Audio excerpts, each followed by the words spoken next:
Hey there! Right off the bat in this video, we're going to address the elephant in the room. I cannot, in good conscience, recommend this series as a whole, aside from Vow in the Snow and maybe the other movie, but I haven't watched that yet. And this stands no matter what positive things that I have to say about this series in this very video. That is because of the giant and blatant negatives that are well documented and hopefully very well understood. Mostly because I am definitely unable to display them in this video, and I might not be able to talk about them directly because I'm not sure how strict YouTube was going to be about that.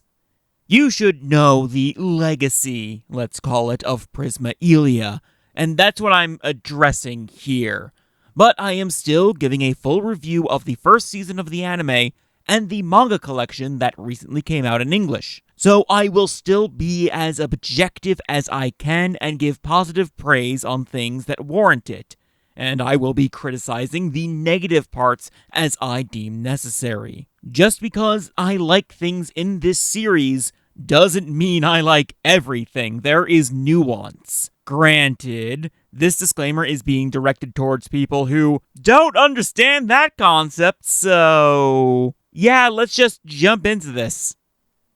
The manga for Fate Kaleid liner Prisma Illya first came to us from Hiroshi Hiroyama all the way back in 2007. The manga even comes with a cute little dramatization of how the project came to be. The series is set in an alternate timeline where Illya, who is a middle schooler rather than an 18-year-old forced to not go through puberty, is tricked into being a magical girl by a sentient and downright deviant wand alongside a mysterious girl named Miyu. Both of them, under the guidance of the situationship known as Rin and Luvia, must collect special class cards that threaten to tear Fuyuki asunder if left unchecked. The 2-volume manga would be later adapted into an anime in 2013 from Studio Silverlink. I will be comparing and contrasting both as we go through. The differences are somewhat apparent almost immediately, as the first episode gives us a lot of yada yada for the opening minutes before hitting where the manga actually starts. Illya meeting up with her adopted older brother Shiro on the way home from school. Immediately to note, they decidedly made Shiro a femboy in the anime, which I'm completely fine with. Also, apparently, the reason he and Illya have different surnames is because Kiritsugu and Irisfiel messed up the family registry or something. Also, it is wild that no matter the universe, even if there is no great disaster, it is a cosmological constant that Shiro must be an orphan. Anyway, that's all the importance he has until I have something to complain about later. The real star of the story is, of course, Illya, who is very quickly established to be a very silly person. I think Miss Illya's mind is being rotted by such worthless junk. A somewhat stark contrast to her Stay Night counterpart, who is mostly serious and can be silly. There is a difference.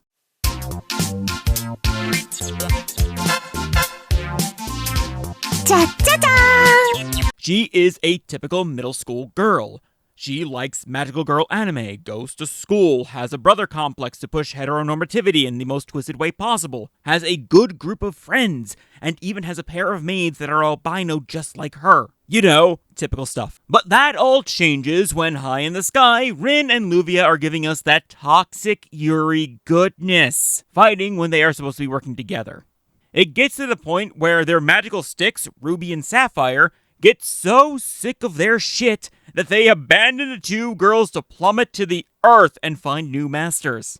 Quick aside, you can never convince me that Zelrech, the second magician and Grand Master of Clock Tower, is a serious man by any stretch. He made 2 sentient sticks for the sole purpose of making magical girls. And he made one of them an absolute deviant that weirdly looks like Chibi. The man knows how to have fun with stupid shit. But back to Illya. She sees the light show from her house while in the bath, so I can't show any of her meeting Ruby because They are very proud of displaying her nudity in the most 13+ way they can, despite being a thing that they should not be proud of at all. They should only feel shame. Anyway, Ruby ends up tricking Illya into forming a contract with her, and thus, Kaleid Ruby Prisma Illya is born. And now, she must fight! Dragged along by Rin, who managed to survive the fall somehow. They even recreate the "Are You My Master" scene, which I cannot show because Illya is no longer transformed. This can be such an infuriating story.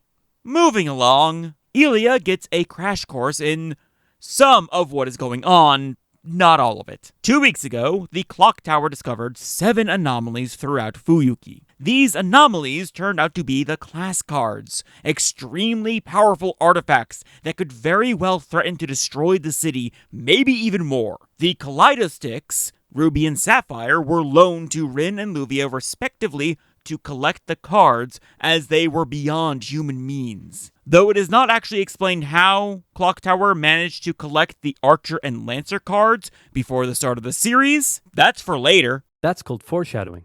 But regardless, Rin and Luvia were chosen as a test by the Grand Master, as they are candidates to become his pupils. But now, thanks to chicanery, it's Illya's problem. So after a threatening, motivational letter, she has to face down the manifestation of the writer card Medusa. And with the context that she just became a magical girl the night before, and was only given the most basic of context about the situation at hand, yeah, that doesn't go super well.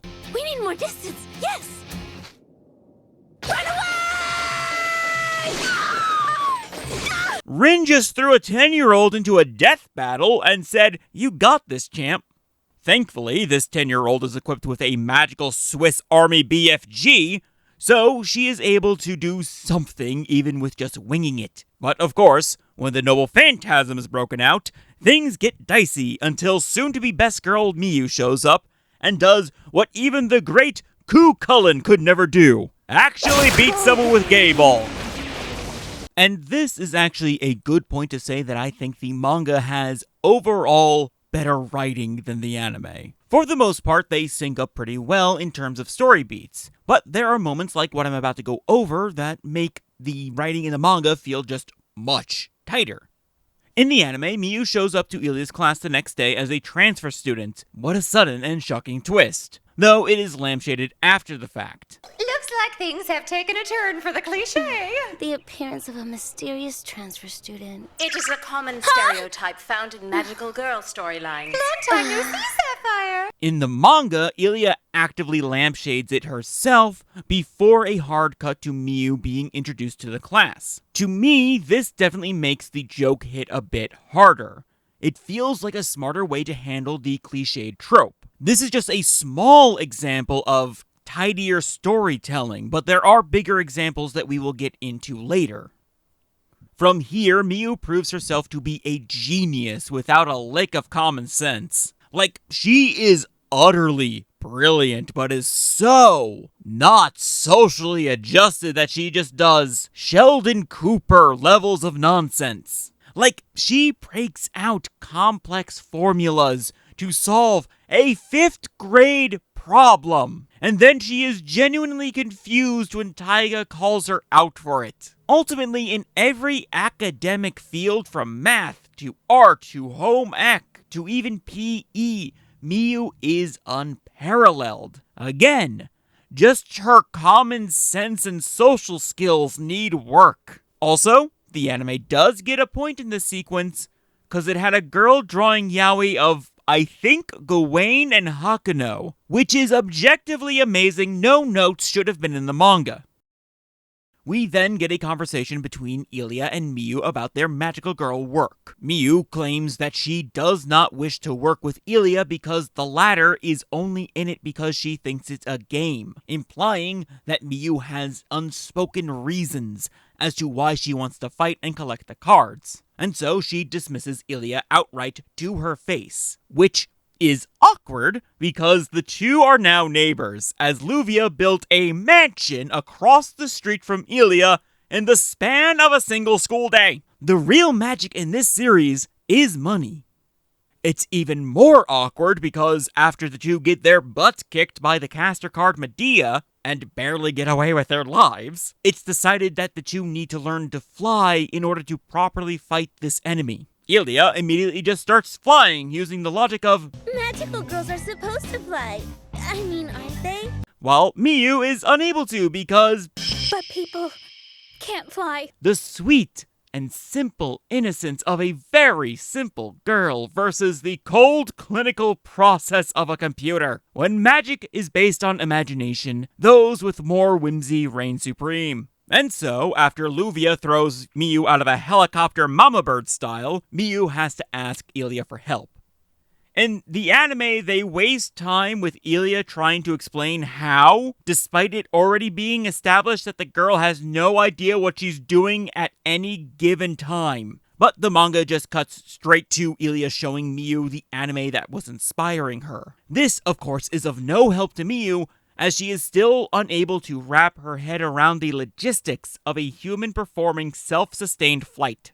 So, she instead uses the bleach method by creating magical footholds in mid-air to stand on and jump off of. This girl's brain needs to be studied. How does that make more sense than just Peter Panning this shit?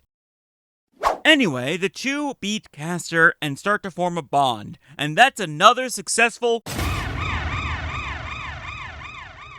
Yeah, so Saber is apparently in the same space, and she shows up to wreck shop and take names. Miyu and Illya's only hope is to give Ruby and Sapphire back to Rin and Luvia, so that they can show these kids how real magical girls do it. You're the one making me wait, you piece of crap! It's kind of glorious watching Rin not only square up against Saber, but put up a hell of a fight leading to her and Luvia blasting Saber and a hole into the river.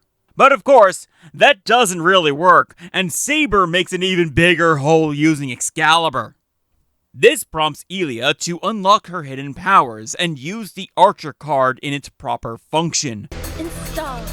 Hands down, the coolest mechanic introduced in Fate that needs to be somehow added into other properties. Like maybe a game or somehow put into Fate Grand Order, I don't care. Anyway, Install is a means of pseudo-summoning a servant, having the powers of said servant manifest inside the card's user, essentially making them into a demi-servant. By installing the heroic spirit Emiya, along with the massive torrent of prana she's releasing, Illya is able to fight toe-to-toe with Saber. This also highlights the other strength of the Prelia series, the fight choreography. When the battles start really cooking, it is a sight to behold. Some of the best in the franchise. You just gotta, walk into hell to get to it and be able to experience the full context.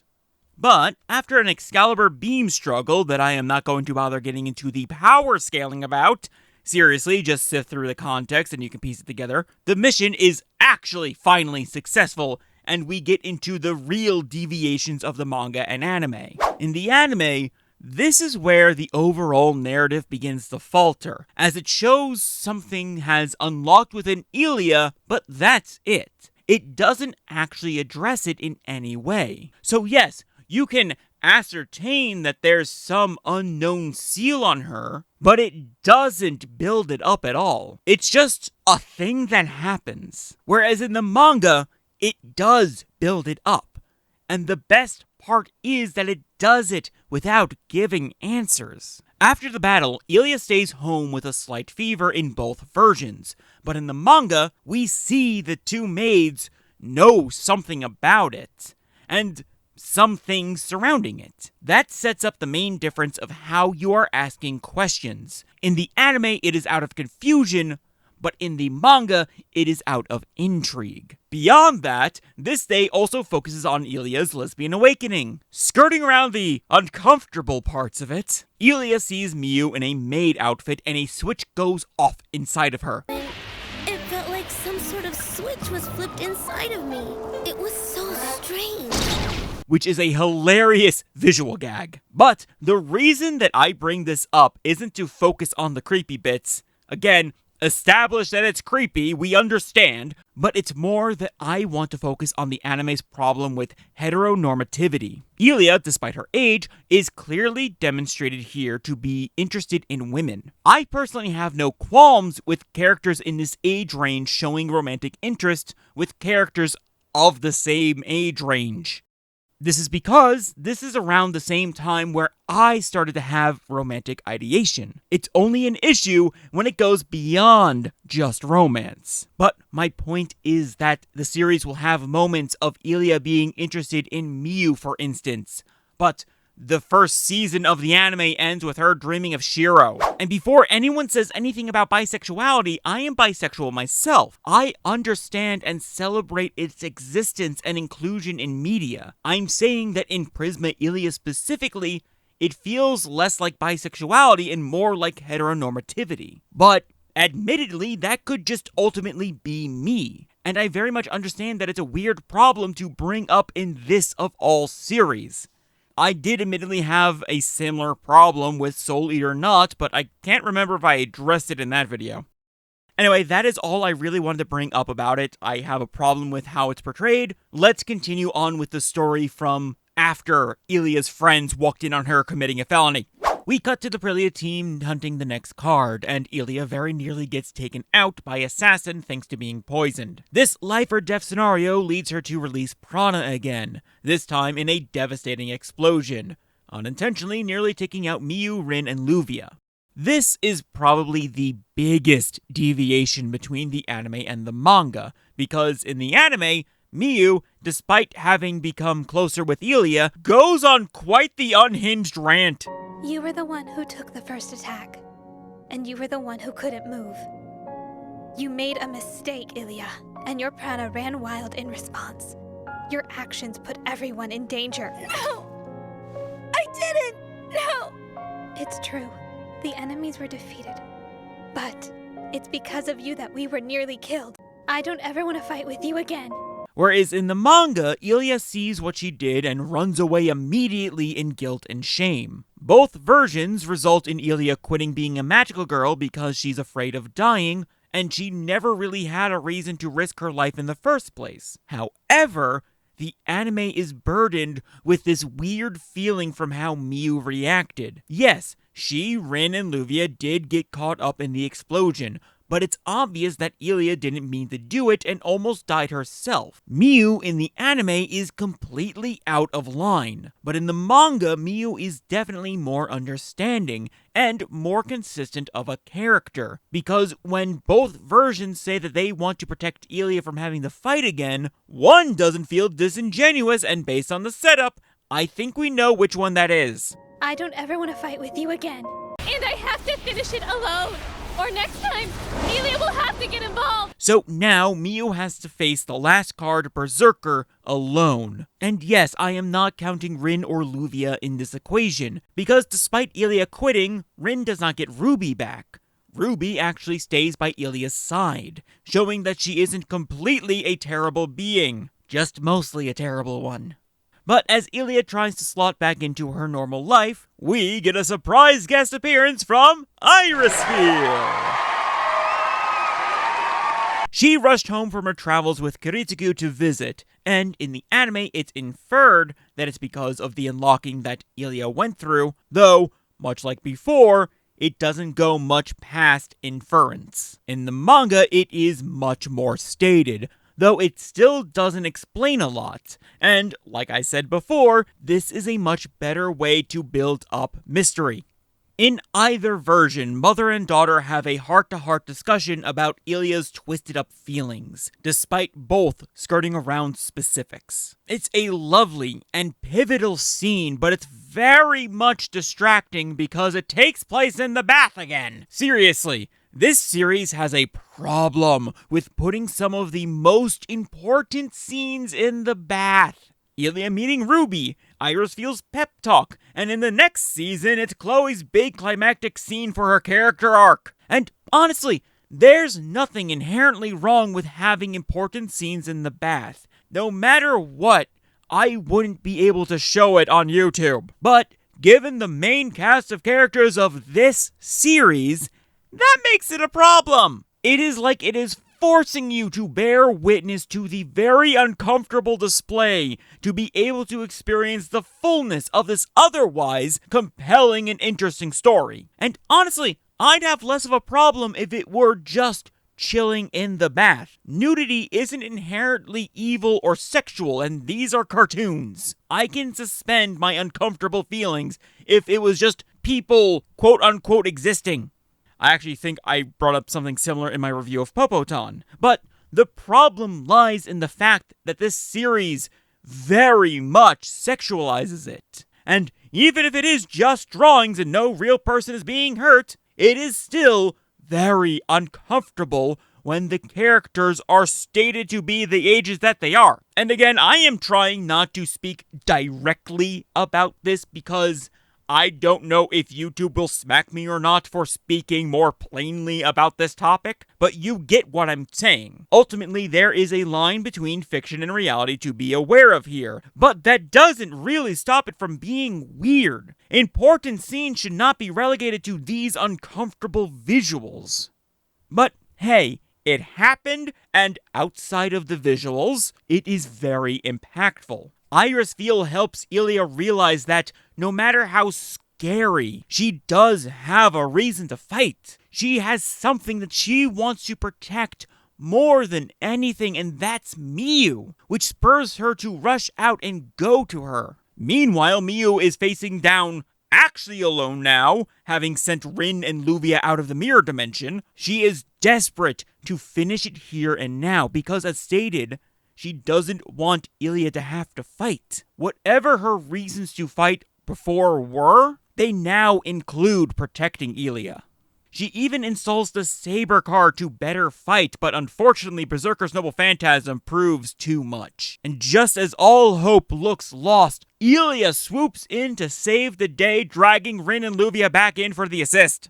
Now, together again, Illya and Miu parallel include the Saber card to defeat Berserker with the power of friendship, and it is the coolest shit imaginable.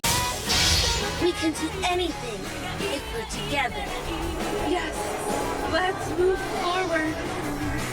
Together!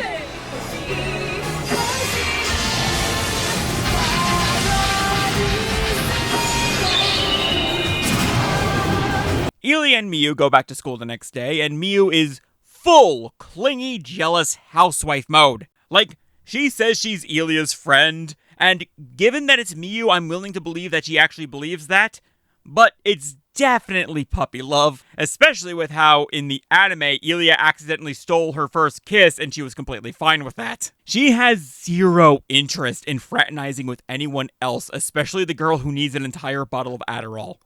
Meanwhile, Rin and Luvia head back to London, but they crashed the helicopter they were in thanks to their, let's call it flirting. Not that a helicopter would have made it to London anyway. Regardless, they are told that they did a great job, but they need to get their shit together and learn to play nice. So, they have to live in Japan for a whole year to get some common sense into them, thus leaving the story to continue. And next time, the creepiness gets worse, the fights get even better, and the story gets even deeper. This series is kind of torture.